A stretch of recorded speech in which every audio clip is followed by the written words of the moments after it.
Hey everyone, this is Nathan Williams with BlackCrane79.com, and I'm back here with another hand history review for you guys. So today's hand was sent to me by Carol. As you guys can see here, she has pocket kings in the big blind in a 1 cent, 2 cent, 6-max game, and this hand was played on PokerStars. So let's jump right into the action. So it folds to Villain 34, who comes in for a standard 3x the big blind raise to 6 cents. Now, I don't believe Carol gave me any kind of real reads on this player, so it's going to be another one of those hands we're just kind of playing against an unknown opponent, so we'll just keep that in mind as we move throughout this. Villain 35, again, no reads on this player, but he doesn't play a significant role in the hand. Villain 34 will be the main opponent. Folds back to Carol in the big blind, so now what should we be doing in a spot like this? I don't even think you guys need me to, tell you this is pretty much a slam dunk 3-bet for me, or squeeze here all the time. I would make it usually about 30 cents to go here. I think that's that's exactly what Carol makes it. So that's everything is bang on as far as I'm concerned.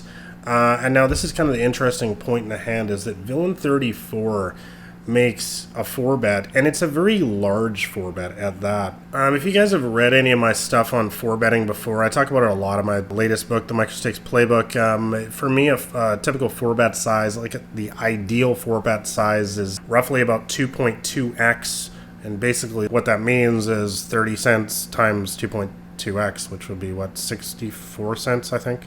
Something like that. So actually, before I go on, let me explain why I think that's kind of the ideal sizing, because usually with 100 big blind effective stacks, which is what it was roughly, I think, in this hand, when you make your 4-bet that 2.2x, it usually puts you in this spot where you've committed roughly around 20% of your stack. And what that means is it sends enough of a message that, hey, I'm strong. Okay, you need to fold now. I have a really, really good hand, but it allows you to also still get away because you've only put 20% of your stack in the middle, and if somebody comes over the top still on you, you could still get away from a hand like, say, pocket jacks or something like that. You say, or pocket queens, something. You say, okay, I guess he's got the aces or kings. He's a tight player, So this is really why I like that 4-bet sizing particularly. This player decides to 3x it, which is crazy because basically all that means is, well, I'm not folding ever, right?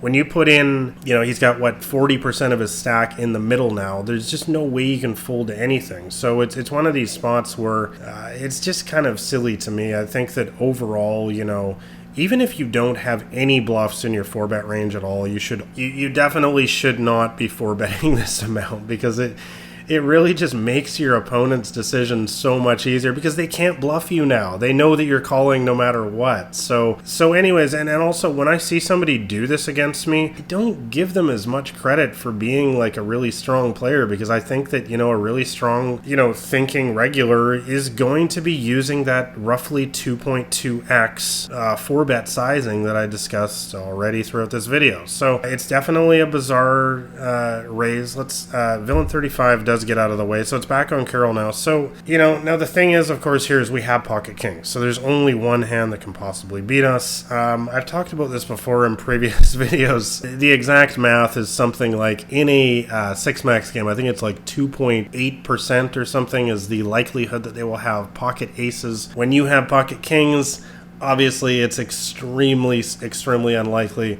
Now, we always remember the times, of course, when they do have it. That 3% sticks in our brain, but we often forget the other 97% of the time, when we have pocket kings at a 6-max game, nobody else at the table has a better hand. So, and also, like I said before, just the bizarre 4-bet sizing, I don't know what that means. Obviously, when somebody makes a 4-bet, they can have aces or kings. It's hard for them to have kings, obviously. We have kings.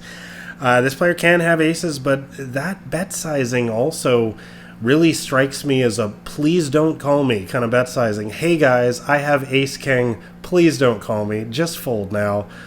So I'm going to make it this ludicrous amount that I can't fold to now. So anyways, I guess at the end of the day, there's not really a whole lot more to say though in this spot here. Basically what I'm saying is I do think that this player can have a whole heck of a lot more than pocket aces here, so I'm going to highly agree with Carol's decision to ship all the money in here. And, as I've said before, I think that, you guys, just in general, as kind of a general rule of thumb for you guys, that I think that in a 6 max cash game for 100 big blind stacks, you can pretty much never, ever go wrong by just getting all the money in pre-flop every single time. Now, if it's 200 big blinds deep, that's totally different. If you're playing full ring, that's also a little bit different. But in a 6 max cash game for 100 big blind effective stacks, which is what we see right in front of us here, I think that the bottom line is we get the money in every single time, and that's going to be the best decision for us. Villain 34 does make the call. There's no more strategy, obviously, to discuss here. We'll just hope they don't have aces this time. See what we got here, and it's ace-jack of hearts. So, like I kind of predicted with that wacky 90 cents 4-bet, really seemed to me like, well, I mean, the player could have aces, but it seemed to me like this is also a player that has a hand like that just has no clue what to do.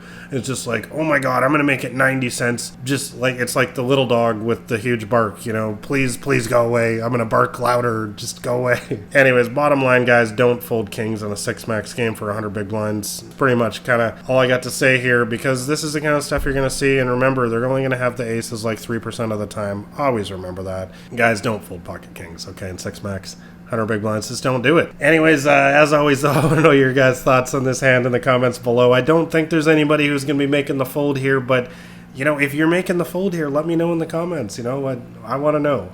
And if you're shipping the money in like I am, let me know your thoughts on that too in the comments below, and let me know what you think when you see some sort of wacky 4-bet sizing like that, a 3x 4-bet. What does that mean to you? Do you agree with my analysis on that? As always, if you guys enjoy watching microstakes poker videos like this, make sure you give this video a like and also subscribe to my channel if you want to see a lot more microstakes poker content like this in the future. Lastly, make sure you grab a copy of my free little poker guide. It's called Massive Profit at the Micros.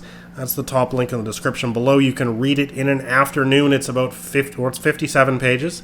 It'll give you my complete strategy on how I crush these low stakes games like this.